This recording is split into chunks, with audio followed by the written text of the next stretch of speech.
to CACE, the Center for Applied Christian Ethics, and to the Saturday session of Civil War and Sacred Ground, Moral Reflections on War. I'm Suzanne Ross of the Raven Foundation, your co-host for the event with Vincent Keiko. And you're ready to jump in. So before we get started, we're going to take care of a little housekeeping, and I'm going to try and help set the stage for what's going to happen later in the day. So if you look in your folders, you'll find today's schedule, and you'll see that there's two small group discussion sessions on there for you, one in the morning and one in the afternoon. And on the front of your folder, you'll find a number written on that little Raven sticker. And that number is your group number for your conversations. And you'll see here, I assigned each group to a room number. 3 of those rooms are on this floor in that direction.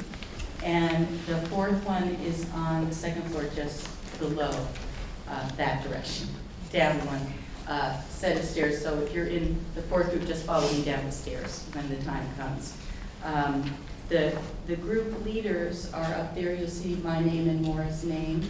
And I just wanted to introduce other 2 dear friends of Raven Foundation who agreed to lead groups. They're sitting right over there. If you guys just stand up so your groups can see who you are. We've got Bob Kohler, who's he's a Tribune syndicated columnist, and you can get his weekly columns by signing up on his website. He self-identifies as a peace journalist, something we probably could have used during the Civil War, I'm guessing.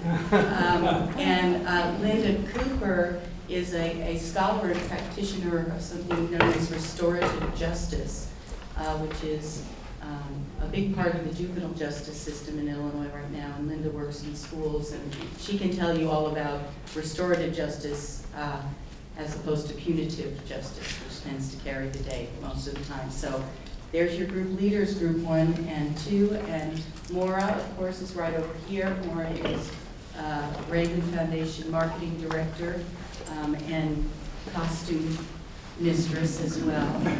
And you'll see why that's so important later in the morning. And Joy Trigloff over here is the CACE Administrative Director, and she's helping on sound. And both Maura and Joy have worked incredibly hard behind the scenes to pull the conference together, so I want to thank both of you for doing that. So here's what I'd like to do. The group sessions are designed to engage you in reflection on the presentations and to begin to make connections from the past to our lives today, to our faith, to our politics today. Now, Tracy set the context last night for us. I was just very blown away by what he could do in an hour. But his hope for us was that we focus less on what he called moral judgment when we're engaged in doing history, and focus instead on moral reflection. I'm sorry for me paraphrasing you, Tracy. The video will be available so you can see Tracy say it in his own words, but for moral reflection, he described that as approaching history in a way that makes you vulnerable, that allows you to be deeply introspective, and be willing to be affected by what you're engaging with. So what I'd like to do very quickly is offer 2 key insights about violent conflict that guides our commentary at the Raven Foundation that I think will be real helpful in honoring Tracy's request that we move towards moral reflection today. The first insight is that parties to any conflict always insist on telling a narrative of how completely different they are from one another, and those narratives can get very particular, but basically they boil down to, I'm right, you're wrong, I'm good, you're not. Okay. But the truth is that is the truth about conflict is that we don't come into conflict because we're different. We come into conflict because we share the same desires. And Tracy said something extraordinary last night, that the soldiers on both sides of the Civil War were fighting for the same thing. He mentioned liberty, a commitment to liberty, to preserving the legacy of the Revolutionary War, to being possessed of strong feelings of patriotism. And shared desires can unite us, and I now misquote Lincoln, can unite us by those mystic bonds, mystic cords of friendship, or they can divide and destroy us if we insist on being the sole possessor of that desire, about being victorious in a contest over the desires. So Tracy was giving us a list of ironies about the Civil War last night, and I'd like to add to his list by saying that the thing that causes the conflict, the shared desires, also can be the source of the cure of the conflict. So as I said last night, we normally don't do history at the Raven Foundation, but when I read Mark Noll's book, The Civil War as a Theological Crisis, I couldn't help but think, oh, I forgot the second point. The second point about conflict is that to tell the truth about a conflict, you have to include the perspective of the victims of the conflict, the one whose story is not part of the good-bad narrative, but would reveal it for the lie that it is. So in other words, you have to find the dead bodies and let them talk to you. Something we did last night with Sullivan Ballou's letter, actually. But that's where the raven comes in. The raven is a scavenger bird that has a way of finding the decaying carcass and cawing annoyingly about it. When we become convinced of our own goodness, we start to believe in the goodness of our violence as well, something our victims might beg to differ with if we'd only pay attention to their perspective. So the 2 points about conflict that guides us at the Raven Foundation are that differences are a false narrative, a myth, if you will, about the conflict, and victims, the victim's narrative, holds the key to the truth about what's going on. So, and last night I did mention that we don't normally do history at Raven Foundation. We do commentary on current events and entertainment and politics, that sort of thing. But reading Mark Noll's book, The Civil War as a Theological Crisis, I couldn't help but think that he was offering a Raven view on the Civil War. He wasn't buying all the shouting about differences, and he wasn't turning away from the devastation of the war, but was allowing it to hover in the background as a rather painful, haunting question. How could a good Christian nation have needed to shed so much blood to solve a moral and theological problem? Now, I'm sure you've already noticed that at this conference, you're not going to hear stories about bad guys with whom we have nothing in common. Our distinguished presenters are bringing us stories about good, God-fearing, Bible-believing Christians, just like you and me, who held racist beliefs and who sanctified bloodshed without ever doubting their own goodness. So, in the spirit of Tracy's comments last night, I encourage all of us to hold on to our similarities with these historical figures, to not retreat into finding some difference that will allow us to condemn them for their failings while leaving our sense of our own goodness enhanced by comparison, what Tracy called doing moral judgment. So remembering the cawing of the raven can help us resist the temptation to the easy comfort amidst of difference, enabling that journey into moral reflection that I hope will be part of your group discussions this morning. So I do want to mention and introduce a few people, other people who are here today, who are friends of the Raven Foundation and who we learn all this stuff about violence and desire from. Three of them are Raven board members, so we're very excited. If you're interested in mimetic theory and the violence of desire, you can talk to these folks. Martha Renicky, Marty, will you raise your hand, is here from the University of Northern Iowa. She's a member of the core faculty in the graduate program in Women's and Gender Study and is professor in the Department of Philosophy and World Religions. Sandor Goodhart. Sandy is here from Purdue University. Sandy's professor of English and Jewish Studies. And Andrew McKenna. Where are you, dear? There you are. Andrew is professor of French language and literature at Loyola in Chicago. And Andrew and Sandy have studied, or one of the earliest students of mimetic theory with René Girard. So if you're interested at all in pursuing those kinds of conversations, Marty, Andrew, Sandy, and last but not least, Bill Johnson is here with us. Bill is with us from Michigan State University. Bill is professor of English there, and he's the editor of Contagion, which is the journal of the mimetic theory academic community. And he's also the series editor of Studies in Violence, Mimesis, and Culture at Michigan State, or Mimesis, Violence, and Culture. One or the other. It's all three. It doesn't matter what order they're in. Okay, so Girard's most recent book in this series is an application of mimetic theory to the history of war. And so we're very excited about this pollination of the mimetic theory of war with the historians of war who actually really know a lot more about it than he do. So, and I'd also like to introduce two wonderful Chicago actors who are going to be bringing some of the what might be dry historical facts to life for us. They're R.J. Coleman and Glenn Harston. You'll be seeing them later.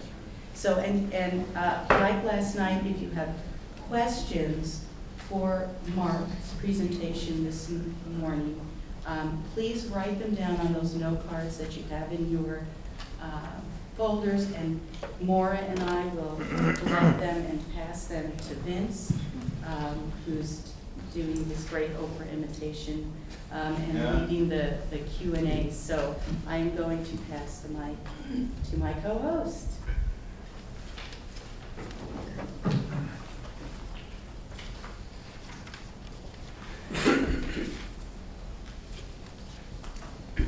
Thanks, Suzanne. I can't say I've ever been compared to Oprah Winfrey before. I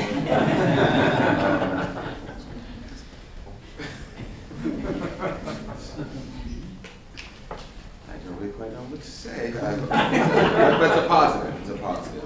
It's a positive. And who knows what color cards we'll have today. It's a privilege for me, for us to participate in this conference. We got to an amazing start last night. If you weren't here last night, I strongly encourage you to get a chance to read the video, or look at the video, or hear the audio. Great for us thinking about moral reflection about not just the Civil War, but really about history and how we interact with those who have come before us. So the wheels will be turning for a long time as a result of last night. And today we have the privilege of having Mark Noll with us. Mark taught here for 27 years as part of our history department before becoming Francis McAnany Professor of History at the University of Notre Dame. So he's author of several books such as The Civil War, Theological Crisis, and America's God, from Jonathan Edwards to Abraham Lincoln. With one of our other speakers today, Luke Harlow, he edited Religion and American Politics from the colonial period to the present. And he's also written articles on Abraham Lincoln that appeared in the Journal of Presbyterian History and the Journal of the Abraham Lincoln Association. And he's a member of the American Academy of the Arts and Sciences. I could probably, in fact, take his entire presentation time to laud him for all of his great work. But instead, I will let him have his time so he can speak with us this morning. Welcome, Mark.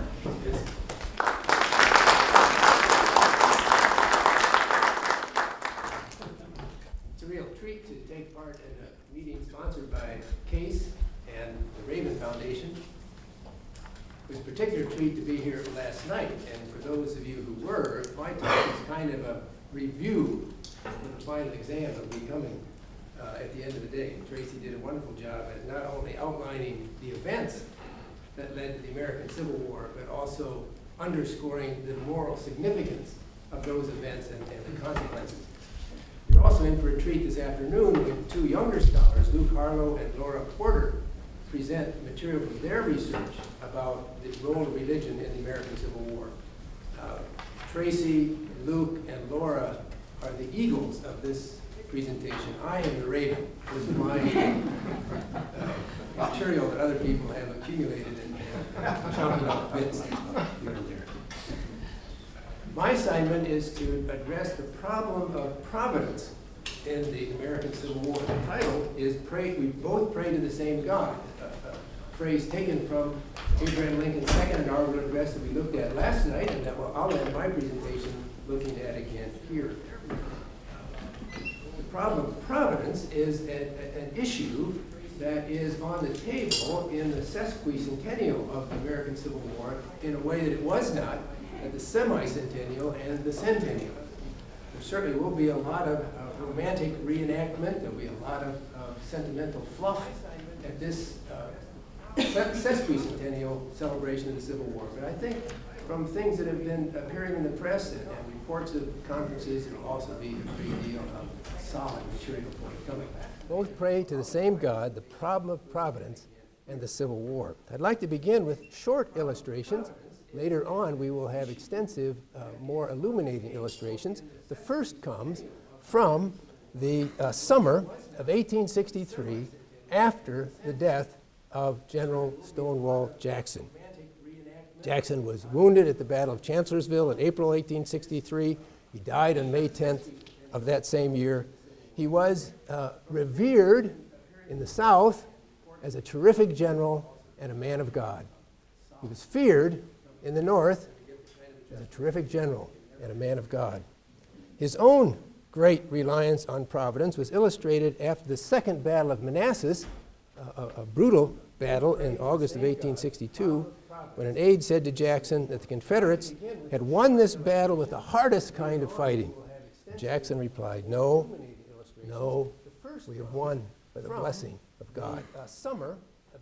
Robert Dabney, a Presbyterian minister who before the war showed much great humanity in many aspects of his life, who became after the war a very embittered defender of the Confederate lost cause, had served as General Jackson's chief of staff for several months. He said that after Jackson's death, men were everywhere speculating with solemn anxiety about the meaning of his death.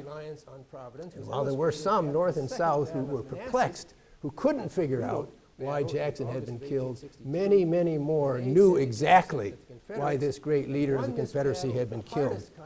One very interesting comment came from a person who was there and who had a right to an opinion. Oliver O. Howard, known as the Christian general, not desiring to fight on Sunday, later became head of the Freedmen's Bureau. He's the person for whom Howard University in Washington, D.C. is named, was one of the generals who was defeated at Chancellorsville when Jackson took the long, enfilading move of his troops to attack the Union.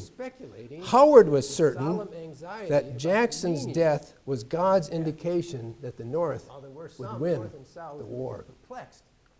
A group of Virginia Presbyterians met shortly after Jackson's death and had a different opinion. They said, the death of Jackson was, in their words, a further chastisement for our sins, especially for our ingratitude, pride, and dependence on the arm of flesh. These sentiments were shared by ordinary people. Eliza Rhea Fain, a devout Presbyterian laywoman from Tennessee, said that the death of Jackson was a lesson not to trust in human instrumentality. May his death, she wrote, teach us an instructive lesson that God will be honored, and if we in any way rob him of his honor and glory, as idolizing Jackson, he will bring us to see the evil of our way. Yet Eliza Rhea Fain was still confident in Confederate victory. She saw that Jackson's ashes would mingle with his native soil, but his blood crieth for vengeance on the oppressor. Or consider how contemporaries at the time saw the relationship of the Civil War to the institution of slavery. Leonard Bacon was a New Englander who had written sensitively about slavery in the decades before the war. He was certainly opposed to slavery with every aspect of his being, but he was also a careful reader of the Scriptures, and he was impressed by the capacity of those who defended slavery to quote many chapters and verses from the Scriptures that either seemed to allow slavery or actually to sanction it. Once the war started, he, seeing Abraham Lincoln move toward emancipation, was convinced that God has a purpose in this war in regard to slavery. A different point of view came from Stephen Eliot of South Carolina, who early in the war saw the South's repeated victories demonstrating that slavery, in his words, is a divinely guarded system planted by God and arranged for his own wise purposes. Or consider alternative opinions as to the general meaning of the war and the Northern victory. One of the great speeches, at least rhetorically, in the summer of 1865 was a commencement address given at Yale College, as it was at the time, by Horace Bushnell, perhaps the most learned clergyman in New England, certainly a source of great insight and inspiration and controversy for decades before 1865. He, speaking to the Yale undergraduates and memorializing many of the Yale classes who had fallen in battle in the war, was convinced about the definite meaning of the conflict. He says, as part of a very long address, the national unity now to be developed after this war deluge is over will no more be thought of as a mere human compact or composition. In other words, the United States is not just what human beings have pulled together. It will be that bond of common life which God has touched with blood, a sacredly heroic, providentially tragic unity where God's cherubim stand guard over grudges and hates and remembered jealousies, and the sense of nationality will become even a kind of religion. Writing just a few months later in the Southern Presbyterian Review, John Edgar, who was not too prominent during the war itself, but was a close friend of many of the Southern clergy who had been spokesmen for the Confederacy, he had a different point of view. Southerners during the war had made a mistake, he said, in believing that God must surely bless the right. Christians should know, however, that God often let the righteous be overthrown, despite the fact that the North was, in his phrases, guilty of a cruel, unjust, and wicked war of invasion upon free states, urged on by an infidel fanaticism, and despite the fact that godly Southerners of all kinds prayed fervently for the success of the Confederacy, they had to remember the result was with God alone. The meaning was, yes, the hand of God, gracious through heavy, is upon the South for her discipline. Southerners during the loss had made a mistake of the battles of the war was to discipline God's people in the South to trust Him more completely and more directly. However, these illustrations take me to the first of the three things I'd like to do with this lecture, which is to define the problem, which is from these illustrations and even more from what we'll see later in this hour, almost self-evident. But it'll be worthwhile pausing to try to set out the nature of the problem of providence. Then we will have three examples, two live and one on paper, that explore for us the meaning of a firm trust in providence, but a firm trust with considerable difficulties. And then I'll try in just a few minutes at the end of the talk to ask what we today in the sesquicentennial period after the Civil War might make of this problem of providence.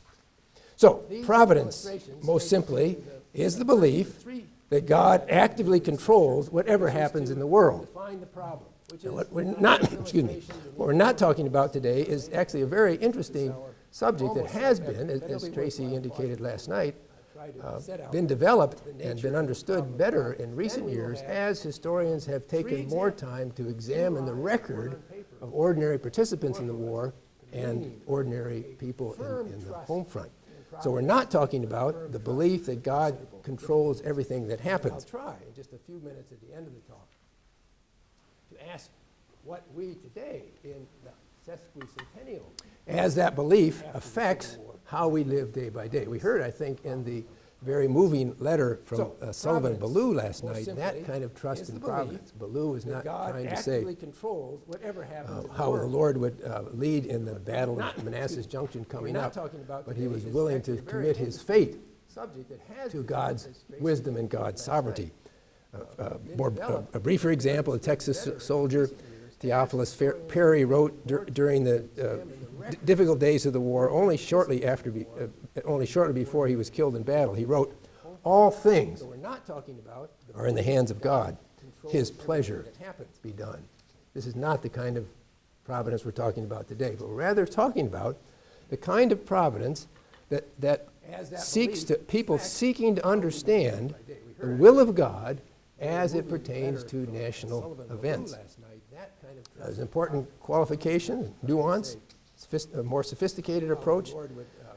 Many in the Civil War era knew that God did not usually act deus ex machina, as in the Greek theater. It's just that God being lowered by an apparatus from the superstructure to rescue whatever the problem of the actors was. But rather, God acted through secondary means or secondary causes. There was a good explanation of this sense of secondary causes in July 1865, when Charles Hodge, the longtime professor at Princeton Theological Seminary and the editor of the Princeton Review, wrote a very moving essay on the death of Abraham Lincoln and on the course of the war that had changed Hodge's mind from thinking that slavery, though very unfortunate and not by any means the best way of organizing society, was not exactly a sin. Hodge had come to the stronger position that slavery was an evil and needed to be emancipated. But he, as a good theologian, went out of his way to explain that God's action was often, usually through secondary causes. This is what he wrote. God is an infinite and omnipresent spirit, is not a mere spectator of the world, looking on as a machinist upon the machine which he has constructed, nor is he the only efficient cause, so that all effects are to be referred directly to his agency, but he is everywhere present, upholding all things by the word of his power and controlling, guiding, and directing the action of second causes, so that all events occur according to the counsel of his will.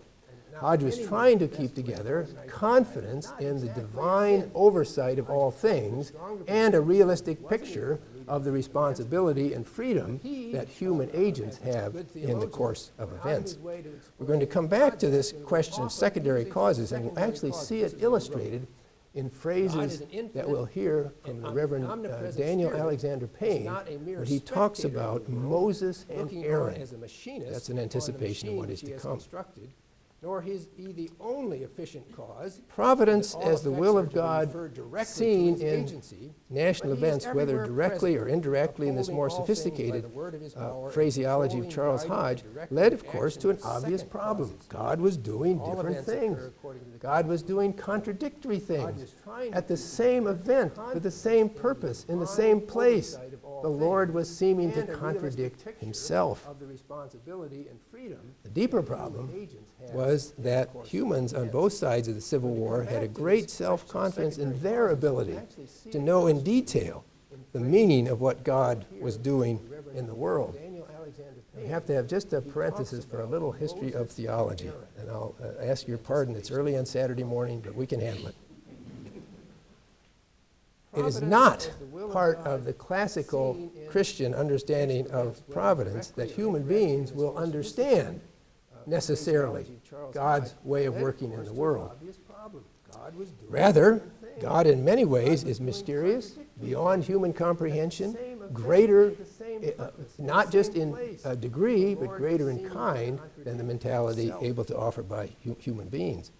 From the Middle Ages, however, related, those of you who are deep into the history of philosophy, related to the work of Duns Scotus and Occam's razor, there was a growing sense in Western history that to believe in God was also to be able to understand God and God's ways of working with the world.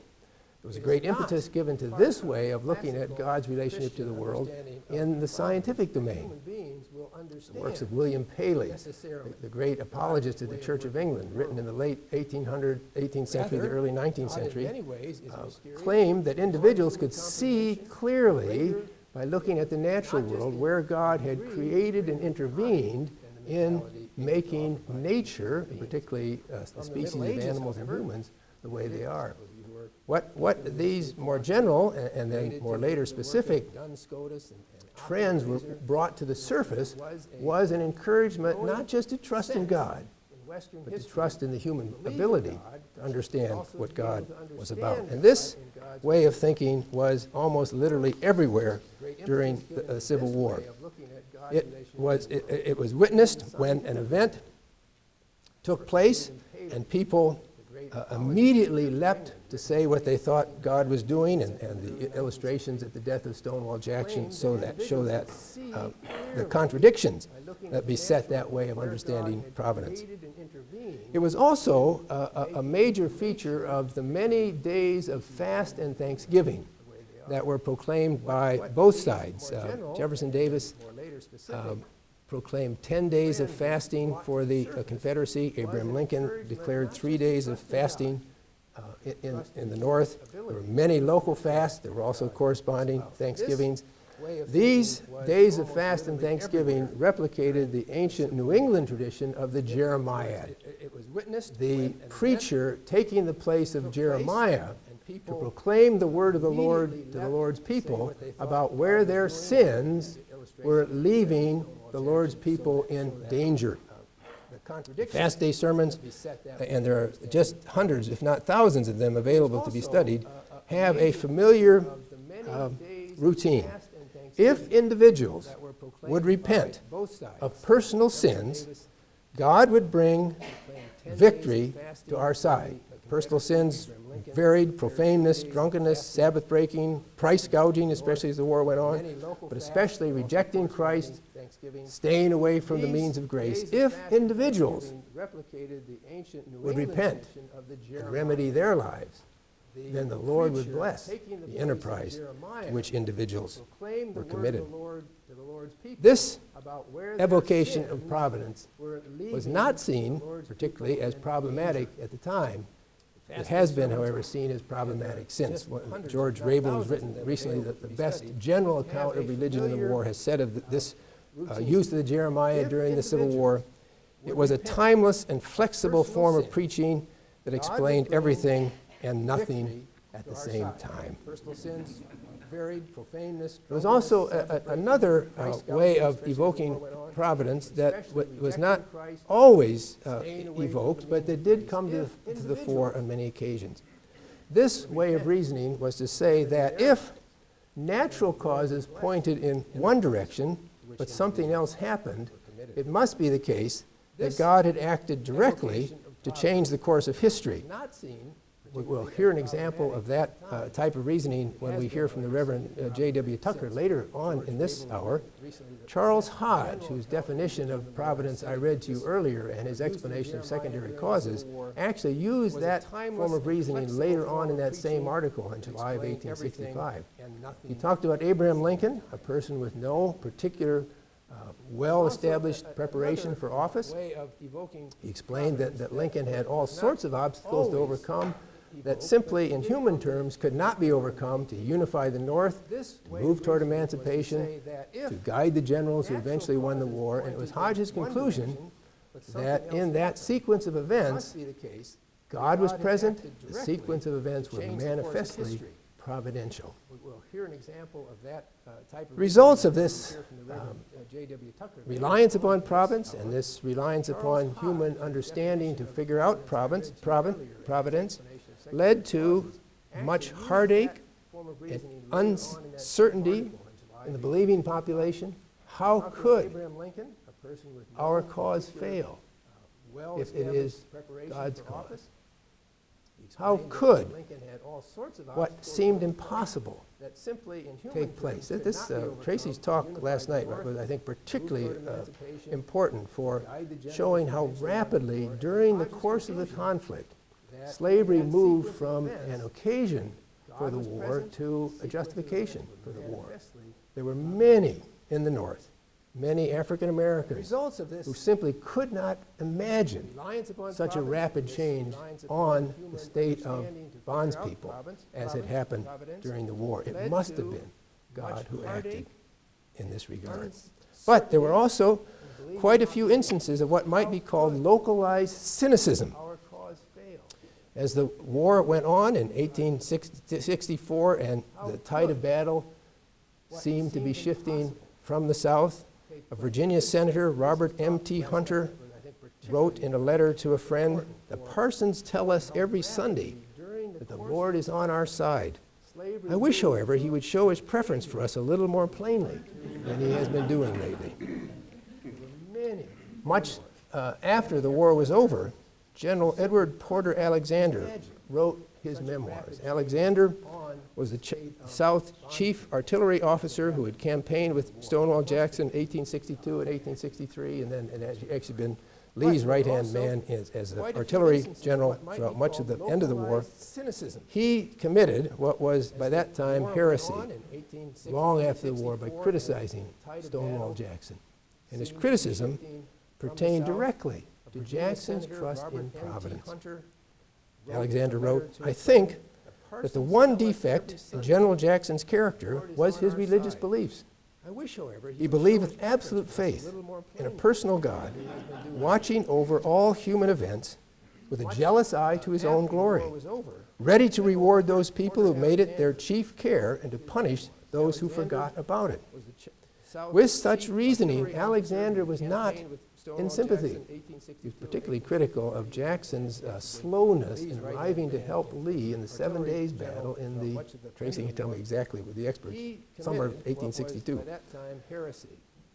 Alexander's conclusion in looking at Stonewall Jackson's trust in Providence was untypical for his age. He wrote, "It is customary to say that Providence did not intend that we should win.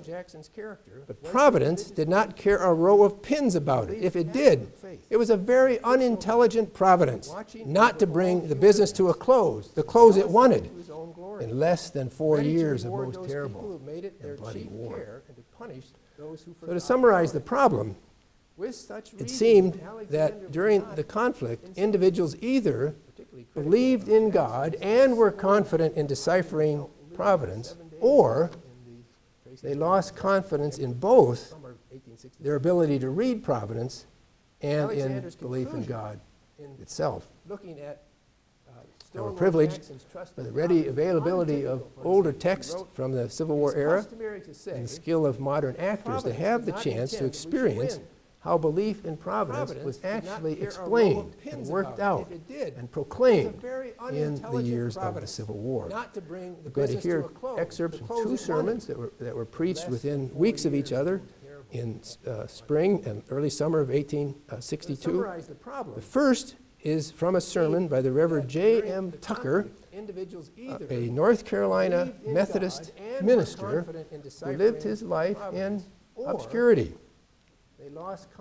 It's going to be very easy to chastise or to judge this first example from a Southern spokesman making what now seem like outrageous claims.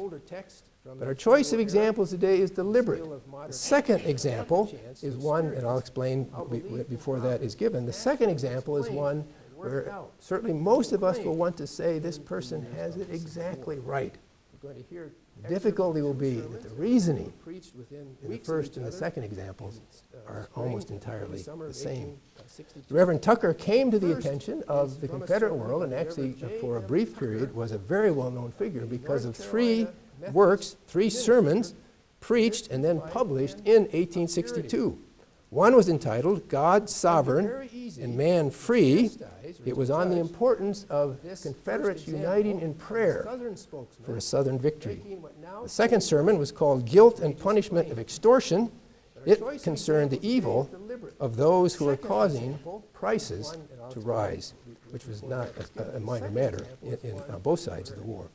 The sermon from which we'll hear an excerpt today was called God's Providence in War. It was preached May 16, 1862, on one of the general days of fasting, proclaimed by Jefferson Davis, and it was a sermon in which you will hear the manifest trust in God that was so common in the era. One last personal detail to further make it difficult for us to see this sermon and the next in parallel rank is that the last word we have about Reverend Tucker is that in 1868 he was expelled from the Methodist ministry for immorality, and therefore thereupon vanished from the public record.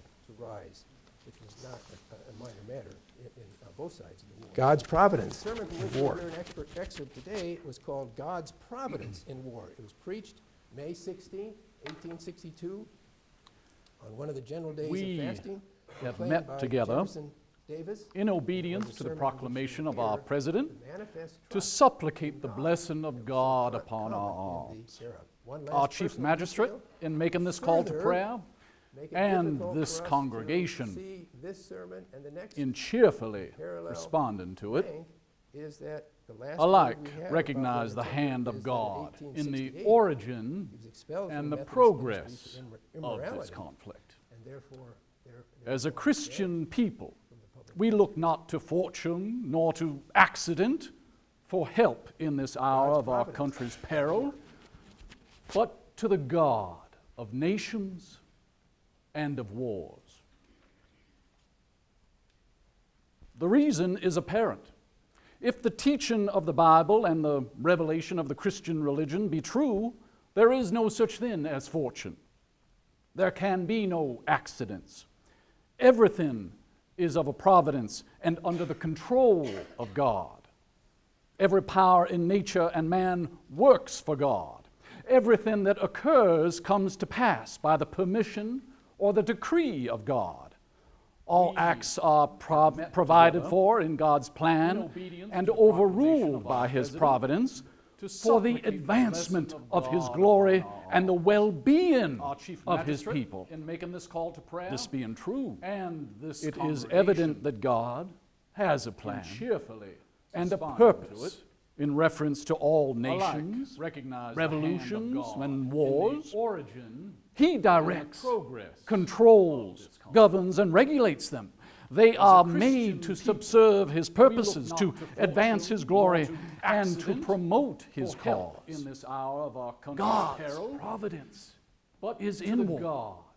It must be so if He watches o'er the destiny of men and of nations. The reason is apparent. If it was the purpose of no party to bring on this war, all parties tried to prevent it. The simultaneous secession of the whole South was the plan of the original secessionists. They advocated it as a peace measure, as the only measure that could secure a permanent peace and prevent a bloody war, either in or the decree of God. All acts are let me just say that the war was not desired nor planned by the Union men, either North or South. They deprecated it. It was what they feared, the evil they labored long to prevent. They pleaded and begged for a compromise, but it was unavailing. The Black Republican Party North did not desire wars. They used all the power of the government to prevent it. Yet their efforts to prevent kindled its baleful fires from the banks of the Potomac to the shores of the Rio Grande. In the South, we should not criminate each other in regard to the origin, progress, and rapid development of this conflict. We all labor earnestly to prevent it. Yet that providence which shapes our ends, rough hew them as we may, overrule these very means to bring it about for some wise purpose. That could secure American society being what it was, no earthly power could have prevented it. And God in His providence did not prevent it, though the whole American people earnestly prayed for Him to do so. Though we cannot understand what they feared, we cannot the evil question they labored long that it to is prevent. to answer some But they pleaded wise and begged and for a benevolent compromise, purpose in the but progressive it was development unavailable. of God's great The plan Black Republican for the Party elevation war of the did not nations desire war. and the They salvation used of the all the world. power of the government to prevent it. We should pray Yet their to God efforts to prevent to give success to kindled our its cause baleful fire and triumph from the banks to of the our Potomac to the shores God of the will Rio defend the Grande. right. We may In the approach Him then in should full not assurance of faith, criminate with each strong other confidence in that regard to He the will origin, hear and answer progress, and bless us. and rapid Our cause development of this is country. sacred. It should ever be so in the eyes of all true men in the South. How can we doubt it to when we prevent know it has been consecrated by a providence holy which baptism shapes our of fire enemies, and blood? rescue them as we may, It has been rendered glorious overrule by the martyr-like these very devotion means to bring it of about those who have for offered some their wise lives purpose. as a sacrifice American on the society altar being of their what it country's was, freedom. no earthly Soldiers power of the could South, have prevented it. be firm, God be in His courageous, be providence brave, be did not faithful to prevent your it. God, Though your the whole country, American and people yourselves. earnestly You shall be prayed for invincible. Him to do so. Though we Never forget cannot that the patriot, understand it, like we the cannot Christian, question is that it immortal is to till his answer work some is wise finished. and benevolent You are purpose in the fighting progressive for development everything of that God's is great near plan and dear and for sacred the to you elevation as of the men nations and as and Christians, the salvation for of the country, world. for home, for property, pray to for the honor of mothers, daughters, wives, sisters, and and loved triumph ones. to our Your cause.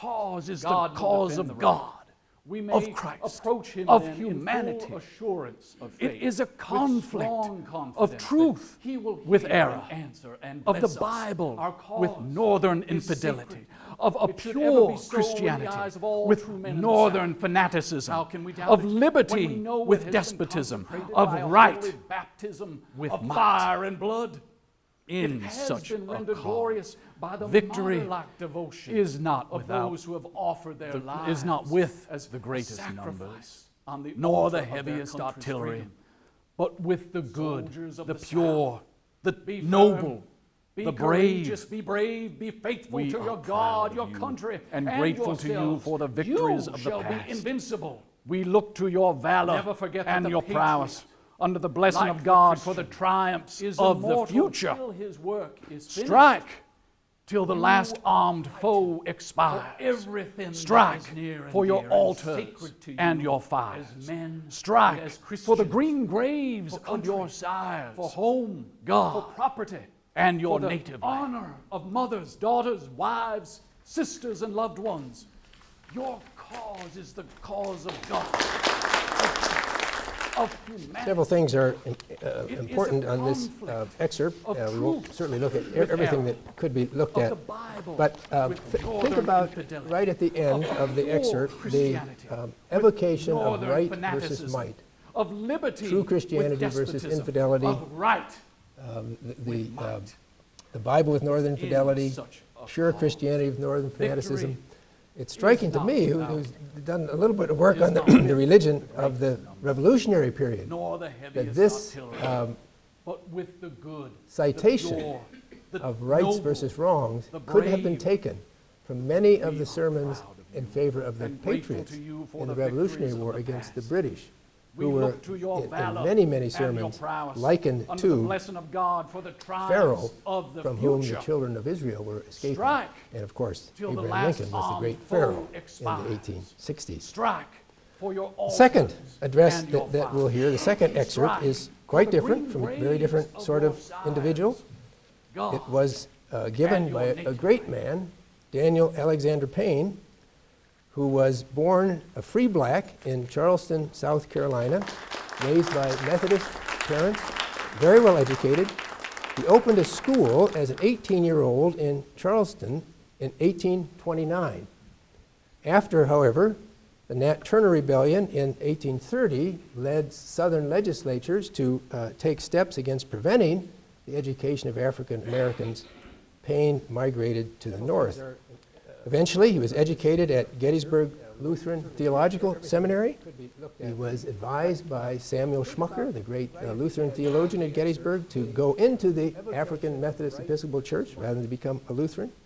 He became a careful theologian, a diligent pastor, one of the great promoters of African-American uplift throughout the 19th century. He's known today, unfortunately, as the person who campaigned against the ring shout of African-American churches as being somehow not appropriate for Christian decorum. After the war, he angered several of his fellow members and bishops of the AME by arguing that if a white person wanted to join their churches, that person should be allowed to do so. Shortly after delivering this sermon, he became the president of Wilberforce University in Ohio, and he was in that office the first African American to be president of a United States college. In April of 1862, Congress passed and President Lincoln signed legislation emancipating the slaves of the District of Columbia. In this excerpt, you'll hear them referred to as Aaron and Moses. It is one of the great sermons of the war. The full title is Welcome to the Ransomed, or Duties of the Colored Inhabitants of the District of Columbia. And my last word is to remember that the reasoning of the two sermons is almost exactly. Eventually, he was educated at Gettysburg Lutheran Theological Seminary. He was advised by Samuel Schmucker, the great Lutheran theologian at Gettysburg, to go. We are gathered to celebrate the emancipation, yea, rather the redemption of the enslaved people of the District of Columbia. The exact number of whom we have no means of ascertaining, because since the benevolent intention of Congress became manifest, many have been removed by their owners beyond the reach of this beneficent act. Now, if we ask who has sent us this great deliverance, the answer shall be the Lord. The Lord God Almighty, the God of Abraham and Isaac and Jacob. But as he blessed the chosen seed by the ministry of men and angels, so in our case the angels of mercy, justice, and liberty, hovering over the towering capital, inspired the heads and hearts of noble men who have pleaded the cause of the poor, the needy, and enslaved in the Senate and House of Representatives. For the oppressed and enslaved of all peoples, God has risen up and will continue to rise up Moses and Aaron. Sometimes the hand of the Lord is so signally displayed that Moses and Aaron are not recognized. Seldom do they recognize themselves. There was neither bow, spear, nor shield in the hand of Israel when the Lord led him forth free from Egypt. So also there was no weapon of offense nor defense in your hands when this ransom was bought you. Great and marvelous are thy work, Lord God Almighty. Just and true are thy ways, thy King of saints. Who shall fear thee, O God, and glorify thy name? We praise thee, we bless thee, we worship thee, we glorify thee, we give thanks to thee for thy great glory. O Lord God, Heavenly King, God the Father Almighty, thou, O Lord, and thou alone couldst have moved the heart of this nation to have done such a great deed for this weak, despised, and needy people. We will therefore make supplications, prayers, intercessions, and thanksgivings for all that are in authority. The duty of supplication in behalf of the government is rendered more binding upon us when we consider the circumstances which it was written. Emancipation. St. Paul lived under the reign of Nero, a bloody emperor who, having set Rome on fire, accused of and amused himself with drinking and music while the city was in flames, and afterwards accused the Christians of the crime which he himself had committed, thereby causing many of them to be put to death in a most unusual and cruel manner. Now, if it were the duty of the ancient Christians, Lord God Almighty, the God of Abraham, monsters of wickedness, and Jacob, but as he blessed the chosen seed by the ministry of men and angels, so in our case, Congress needs our supplications. They shall have them. Justice and the president and his cabinet hovering over the towering capital, they shall possess inspired the heads and hearts. The Supreme Court, that awful emblem of impartial justice, needs our intercessions, and it shall not be forgotten. In the Senate, upon all these departments of law, authority, and power, we beseech God of nations of all peoples to send the wisdom, spirit of wisdom, justice, liberty, of wisdom seeking the end from the beginning, the hand of justice incorruptible, of liberty governed by righteous laws, to make supplications, prayers, intercessions, thanksgivings for these authorities is the particular privilege of the colored people in the United States. They are not permitted, as in the days of the Revolution and the War of 1812, to take up arms in defense of the government. Some among them, Anglo-Saxons and Anglo-Africans, complain of this prohibition. For my part, I'm glad of it because I think I see the hand of God in it. The present war is kind of a family quarrel. Therefore, let a stranger take heed how he meddles. Lest both parties unite to drive him out of the house. Why shouldest thou meddle in thy hurt? But we can yield a power in behalf of a government which neither rifle cannon, nor mortar, nor rocket battery can excel, nor bomb-proof walls resist. That power is the right arm of God. Of God who lifts up and casts down nations accordingly as they obey or disregard the principles of truth, justice, the duty of supplication in behalf of the government is rendered more binding upon the service of prayer which is required from us contemplates the most difficult as well as the noblest objects. It contemplates the end of the war. It contemplates legislation before and after the end. Let us pray. As some of them are, so all may become soldiers of the cross. So that such as are doomed to fall in a fight may rise from their glory bed to attain a crown of life. And those who may return to the peaceful pursuits of civil life may become wiser and better men. Now then, although weak, few, despised, persecuted, we can aid these departments of government by our daily supplications, prayers, and intercessions. And doing the service, we can accomplish what we could not if we were leading the van of battle.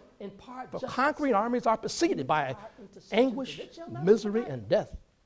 But our services bring down nothing but blessings upon all. They are also weapons, not carnal, but mighty through God to pulling down the strongholds, even the casting down of principalities and power, the moving of heaven and earth. To make prayers, intercession, supplication, thanksgiving for national authority, you clearly see, is a command from heaven. Obey it, and you shall be blessed. Always do it, and you shall be made a blessing to others. Whom God has blessed, no man can curse. If God has blessed this nation, neither internal foes, or foreign enemies can crush it. But God will bless it if it will do right, administering justice to each and to all, protecting the weak as well as the strong, and throwing the broad wings of his power equally over men of every color. This is God, and God will bless his own image, be it in a nation or in a man. Then, O my country, then thou shalt break light forth as the morning. Thy health shall spring speedily. Thy righteousness shall go before thee, and the glory of the Lord shall be thy reward. Then shall justice be engraved in our arms, and righteousness on our star-spangled banner. Our army shall be led to battle by the Lord, and the victory secured by the right arm of our God. Thanks be to God. Thanks be to God. Thanks be to God. Legislation before and after the end. You heard the Reverend Payne talk about blacks not taking part in the war. This is April of 1862. Shortly thereafter, African Americans were in fact enlisted in the Northern Army, perhaps 300,000 strong, and played a significant role in the Union victory. Last night, Tracy talked about the way in which Union troops were probably in advance of the general northern population in moving towards something like an appreciation for African Americans as worthy of full human dignity. Some of that push came from observing African Americans in battle and seeing that they held up very well and did the same kind of good service in the field of battle as did white troops. You'll also have noticed the portion of the sermon by Reverend Payne referring to Moses and Aaron. This is a sophisticated bit of reasoning. The Lord moves, sometimes seeming so direct and powerful that we're not able to see, or we fail to see the human instrumentalities, in this case the President and the Congress who passed the legislation to abolish slavery in the District of Columbia. And sometimes, it went on to say, Moses and Aaron don't realize that they are acting on the Lord's behalf. And he was, in that way, kind of excusing those in the cabinet and the legislature and the President who may have acted from expediency rather than from a desire for the right. You have in your packet some excerpts from the writings of Abraham Lincoln, some of which we looked at last night. They are worth another look in terms of the question of providence because of the way in which Lincoln differed so dramatically from so much of what was present in the rest of the nation during the time of the Civil War. The meditations of Lincoln on the question of providence actually preceded his time in Washington. Lincoln was actually concerned as a young man about what we might call the possibility of human freedom. He read some actually popular atheist writers who were fatalists, who denied human free will. Later, he turned aside from that writing and came closer and closer to understanding of God's Christian sense of providence. Tracy is certainly right from his lecture last night, however, that Lincoln never publicly identified with the Christian church, and it's not entirely clear at all that even with his evolving personal beliefs, he came to something that would be recognizably and explicitly Christian by the time of his death in 1865. Yet he was obviously a serious-minded person who thought about the ways of God in the world, and these are some of the statements that he made. In 1858, a fragment directed against the Reverend Frederick Ross, who was one of the best-known apologists for the biblical defense of slavery, Lincoln wrote these words: "Certainly there is no contending against the will of God, but still there is some difficulty in ascertaining and applying it to particular cases." This short note anticipates Lincoln's very unusual position in the war, believing in God's providence, but doubting his own ability, the ability of other people, to ascertain what that providence is. The quotation for the first inaugural address was, however, much more conventional.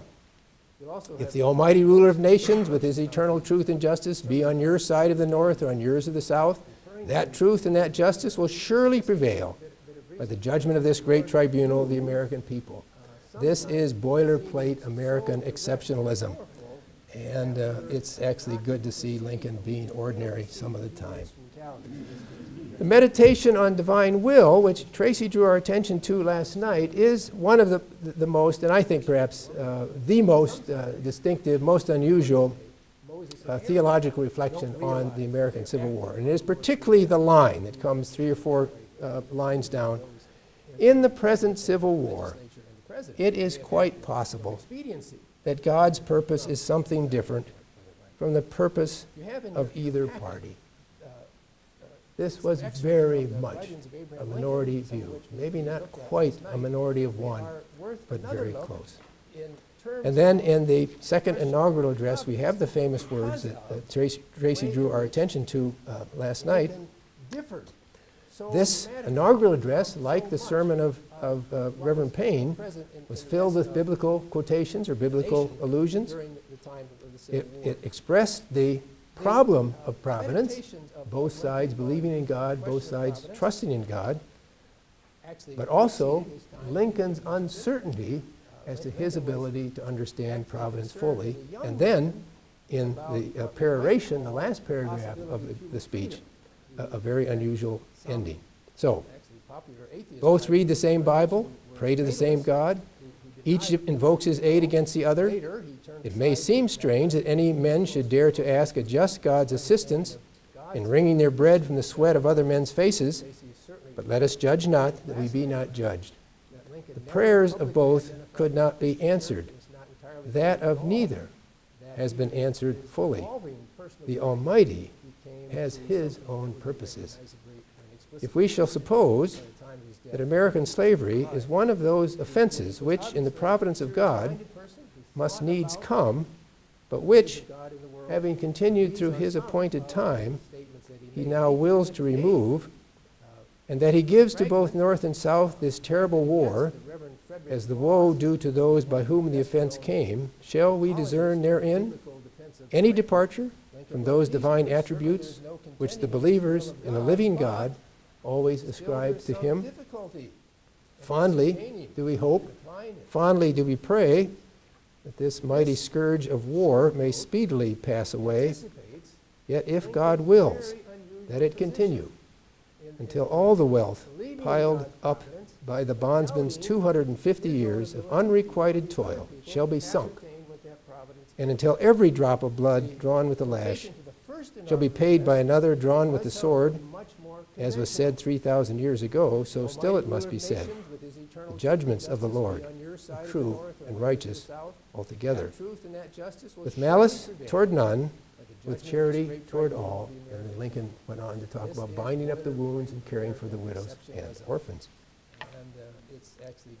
I'd like to have just a few suggestions as to what today people serious about the agency of human beings, about the morality of public life, about the sovereignty of God over events in the world, might draw from seeing how providence was understood, put to use, evoked, contradictorily positioned in the American Civil War. The first and perhaps most important lesson I would draw is how dangerous it is to treat ourselves like God and to assume that we have God-like understanding of events.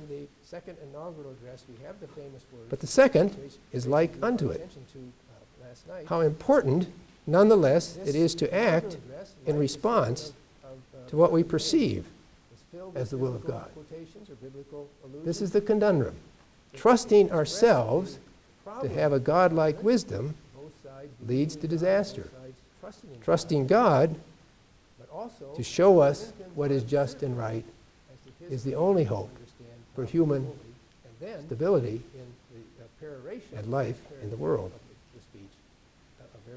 We could say that in the sermon of Reverend Payne, along with the belief that we see God acting directly, we also saw a chain of reasoning. In other words, God must be for such and such. Here are the events that have taken place. It must be the case that the Lord has determined to act in this way.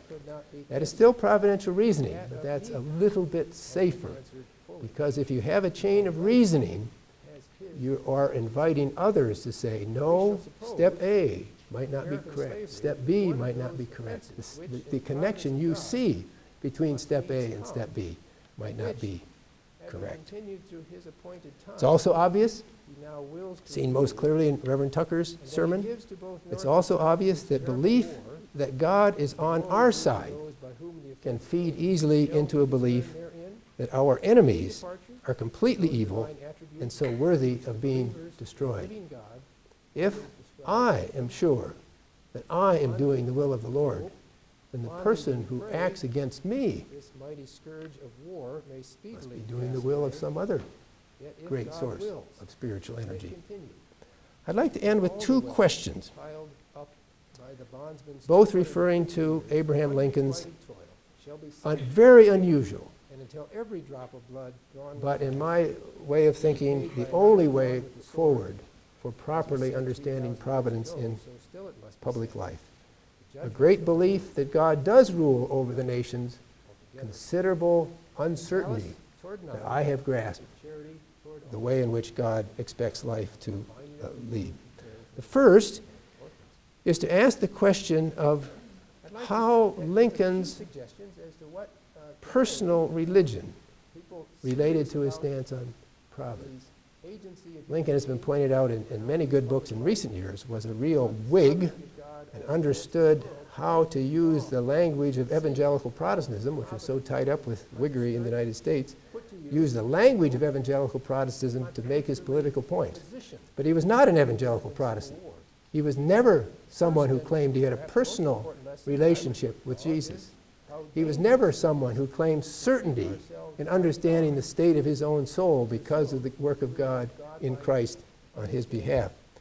The question for the Wheaton College audience is whether evangelical religion, with its very strong, as an evangelical myself, I want to say often beneficial and right, with its very strong teaching about the ability to know personally God in your life, whether that strong evangelical belief is not more easily turned into something malevolent when it becomes a confidence not just about what God is doing in my life, but what God is doing in your life and the nation's life. So that's the first question. Second question, did Lincoln's trust in providence and the belief in the limits of his own understanding allow him to go on in the end of his address to say, with malice toward none, with charity toward all? In other words, should the second inaugural address be read as an argument, not as a series of wise statements, charitable statements at the end of a bloody civil war, but is the ability to say, with charity toward all, is the ability to say that, as he did implicitly in the last sentences of his address, is the ability to say that we must tend to the wounds of widows and orphans, south as well as north, of all who suffered in the war. Is that ability related in any way to the chain of reasoning affirming providence, but also saying the prayers of both could not be answered? I leave these questions, one more explicitly evangelical, one more general, because they seem to be very good questions coming out of the Civil War, and very good questions for people who are concerned about acting morally in public life today. I'd like to end with two questions.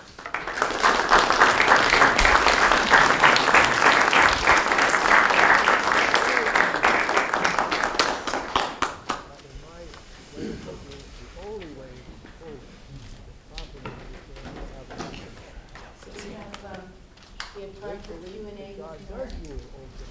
If you need cards, raise your hand if you have cards, pass them through the aisles, and we'll give them up. First, just to answer the question of This Q&A is a little shorter than last night, so we're going to 10:15. And there's already a few questions. 10 minutes. Thanks for that correction. To be precise. It was 15 minutes, that's what, all right. Okay. Question number one, from a sky blue. All right. As a reflexively liberal Protestant evangelical in my 20s and a reflexively conservative Republican in my 40s, my takeaway from this great program is skepticism that I can confidently assert biblical principles about public officials or officers, affairs. Is this skepticism an overreaction? Yes. Next question. Yes, I think it is an overreaction because the difficulties that I think Tracy pointed to last night and I pointed to today are not difficulties in trusting in God, or trusting in the interpretation of scriptures to understand the dynamics of public life. One of the things I really like Daniel Alexander Payne for is that he was mostly apolitical. He did become a little bit politically. He talked about justice. So it's possible to read in the scriptures and to come up with a theology of biblical justice. Now, The difficulties come when theologies of biblical justice are then transposed to the public sphere unreflectively, immediately, and politically. And where my understanding of biblical theologies of justice are not open to interrogation by those who are reading the same scriptures, praying to the same God, and coming up with different or alternative or nuanced or somewhat other views of biblically derived concept of justice than my own. The mistakes, I think, that were so obvious at a distance, and some people would see today, in bringing religion to bear in public life is not bringing religion to bear in public life, but it's the way that religion is brought to bear on public life. And I think what is illustrated so dramatically, and I think so tragically in the Civil War, was this great hubris of thinking that I could look at an event and almost immediately understand what God was doing in that event. And that short-circuited all processes of reasoning, all possibilities for mutual understanding, criticism, and improvement. You know, sort of follow up on that. In thinking about today, so the question about skepticism today, is part of that potentially what would make it difficult today is the same sort of tendency perhaps to move quickly, but also we're more of a soundbite oriented culture. Definitely are, right? So you get, very short statements and things are said without space for nuance. So, no one's reading people don't tend to read things that are long or hear longer addresses or pay attention to the longer nuance. No, this is a very fine and powerful observation. The excerpts we heard were 5 or 6 minutes from sermons that would have been probably 50 minutes to 70 minutes. And so they would have had, even in the emotional and we would say maybe too rapidly ascertaining what God was doing type of sermons, there was that reflection. Christian people of goodwill in public, have to be opposed to the soundbite culture. This is maybe commandment number 1 in public life today. You just must be able to have conversations, discussions, debates, arguments in which you're able to say, on the one hand this, on the other hand that. I was trying to get basketball scores last night, and I saw some of the negative ads on Illinois TV for your primary Tuesday, and this word has not come through. No. Well, there was some interesting ones. Okay. Given the belief that God might discipline the righteous if they sin, to what extent was the war seen as a contest to be won by whichever self proved itself more holy?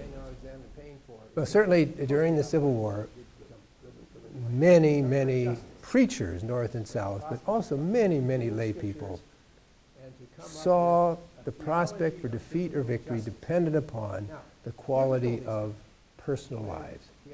This was one of the instrumental reasons for having a chaplaincy, which the North did more rapidly than the South. It was one of the instrumental reasons for sending preachers to the troops.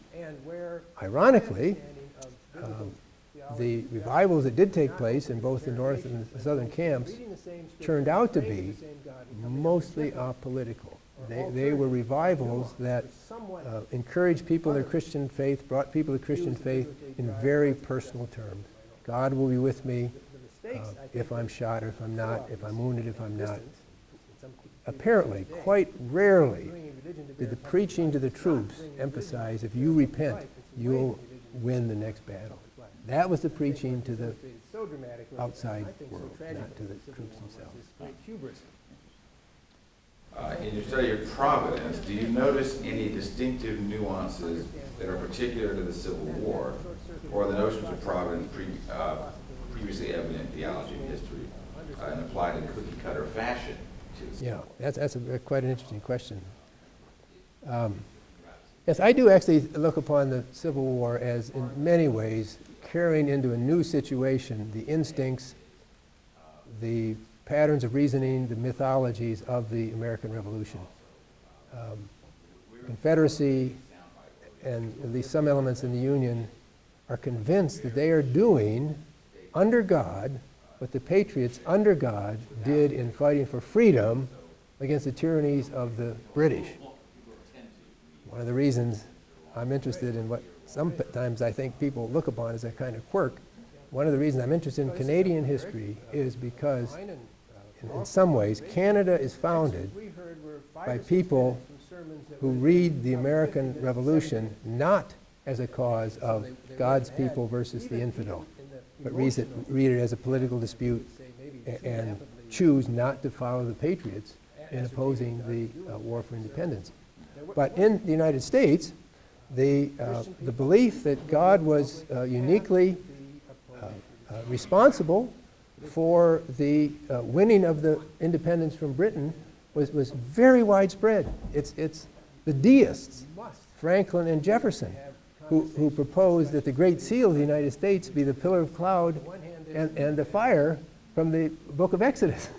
It's not the evangelicals, it's the deists. And so that mythology was there right from the start. It was developed in the Parson Weems and George Washington. It had a lot to do, I think, with the way in which Abraham Lincoln looked upon the Declaration of Independence as a sacred document. It had a lot to do with how both North and South, once the division came, spoke of freedom, again, not in instrumental terms, but in absolute terms, as the freedom wherewith Christ has made us free. I think one of the, I think it's difficult, but if you could get into the Tucker sermon today and understand its logic, you would have, among many other things, grasp how strongly the exceptionalist sense of the American Revolution prevailed in the whole United States in the years leading up to and through the Civil War. God was on our side then. God was on our side as we developed this great country. The war with Mexico, I don't think, has a whole lot of providentialism, but I wouldn't be surprised if you found it, if you did. If somebody studied it, you might find a little. But with the great crisis in the 1850s, 1860s, God is on our side. Well, of course, there's two sides by that time, but he's still on our side. Lincoln exhibits a humility that rejects human and personal certainty over God's particular providence.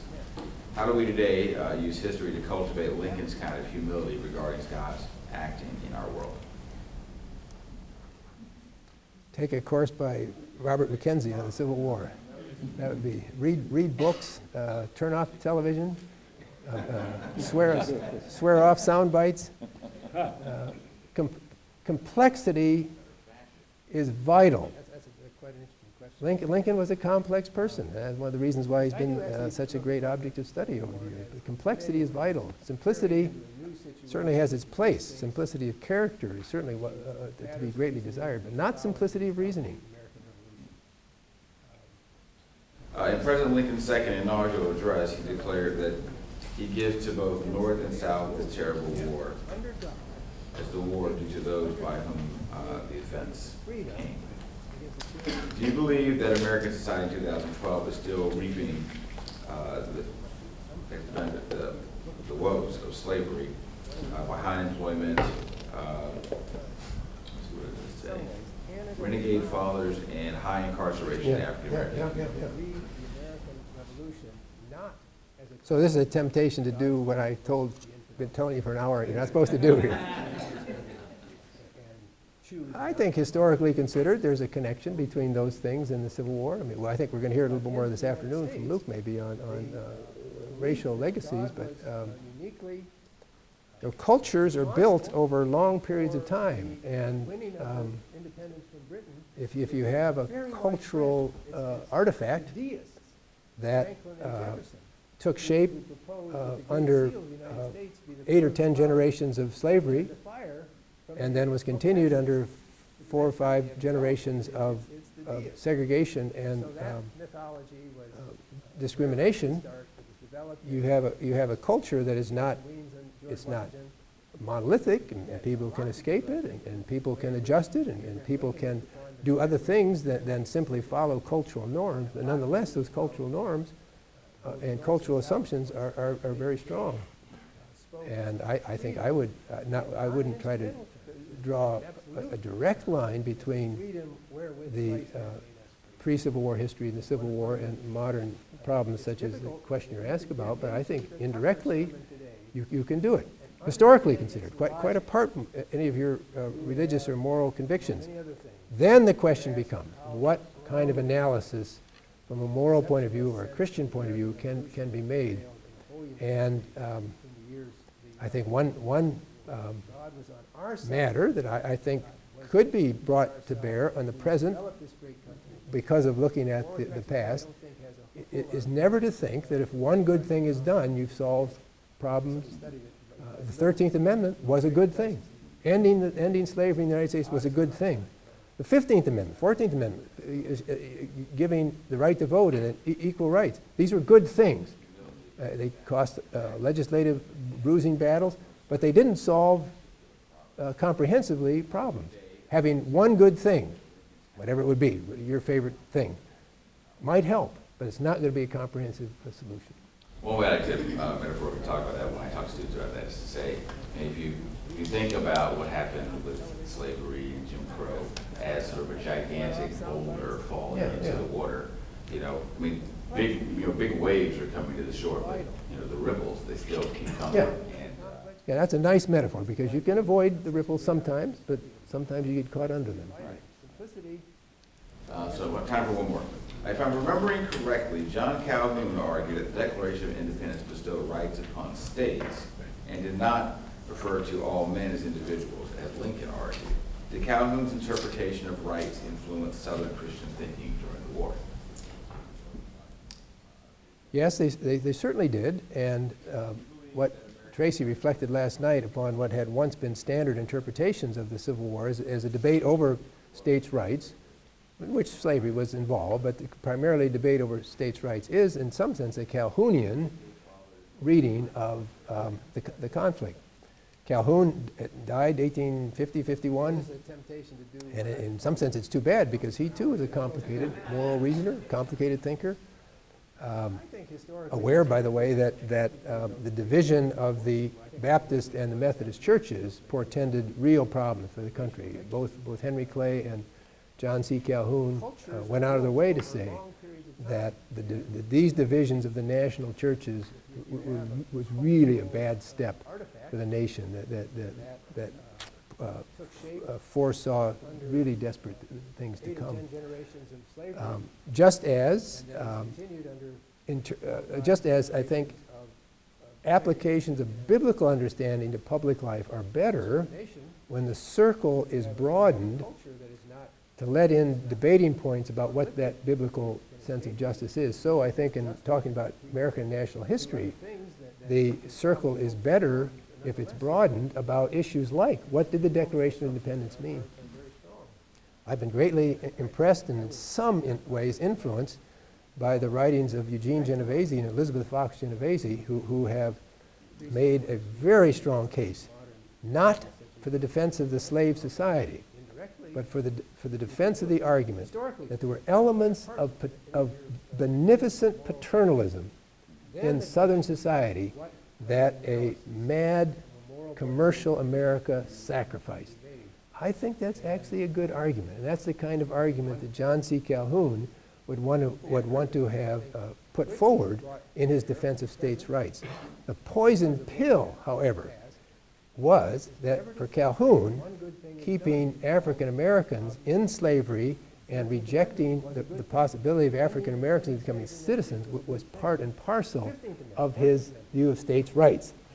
So in American history, it's very hard to talk about states' rights independent of the way in which states' rights functioned in this early period. This afternoon, Laura Porter, I think, will say something about the view of the spirituality of the church, which in theological terms, I feel is a very productive possible notion. But it was compromised and poisoned because it was really used as a screen to defend the slave societies of the late 1840s and 1850s. Thank you, Mark.